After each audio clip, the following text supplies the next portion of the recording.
ঘুম থেকে উঠেছিলাম সকাল 5টায়। তো আমার কিন্তু আজ অনেক কাজই হয়ে গেছে।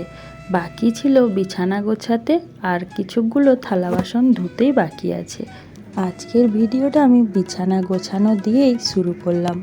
শুভ সকাল আমার সকল প্রিয় বন্ধুরা, কি অবস্থা, কেমন আছো সবাই? আশা করছি তোমরা যে যেখানে যে অবস্থায় আছো ভালো আছো, সুস্থ আছো।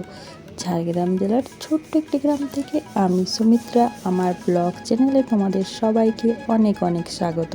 ভিডিওর শুরুতেই বড়দেরকে আমার প্রণাম আর ছোটদেরকে আমার বুক পড়া ভালোবাসা জানিয়ে আজকের ব্লগটা শুরু করলাম।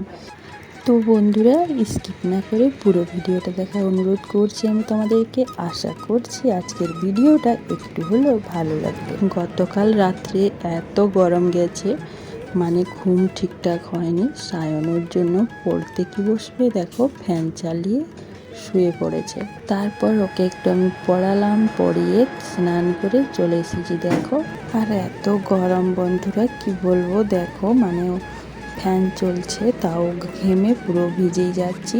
কি চুল আঁচড়াবো বুঝতেই পারছি না। সায়ন তো ফ্যান চালিয়ে শুয়েই আছে। তো বন্ধুরা, আমি তোমাদেরকে একটা কথা বলতে চাই। আমার মতন যারা ব্লগ ভিডিও বানায় তারাই একমাত্র জানে কত কষ্ট হয় একটা ব্লগ ভিডিও বানাতে। এত কষ্ট করে ভিডিওগুলো বানাচ্ছি, তারপর ভিউস আসছে না। যদিও ভিউস আসছে, তোমরা কেউ কমেন্ট করছো না, লাইক করছো না। যদিও কমেন্ট করছো, ফুল ওয়াচ না করেই তোমরা কমেন্ট করে বেরিয়ে চলে যাচ্ছ। সাবস্ক্রাইব তো বাড়ছেই না, কি বলবো, এত কিছু ভেবে ভেবে মনটা আমার প্রচণ্ড খারাপ হয়ে আছে। আর ভিডিও বানাতে ইচ্ছে করছে না, কি যে করব কিছুই বুঝতে পারছি না। তো বন্ধুরা, যারা যারা আমার ভিডিওটা দেখছো, তোমরা প্লিজ একটা লাইক করে কমেন্ট করে দাও। আর নতুন হয়ে থাকলে অবশ্যই বন্ধু করে আমার পাশে থেকো। আমিও কথা দিচ্ছি, আমিও সবার পাশে থাকবো। সবাই সবার পাশে না থাকলে কিন্তু এগিয়ে যেতে পারবে না কেউ, তাই না বলো? আজ আমি শাশুড়ি মাকে রান্নাবান্নার দায়িত্ব দিয়ে রেডি হয়ে চলে গিয়েছিলাম ব্যাংকে। একটু কাজ ছিল ব্যাংকে, তার জন্য।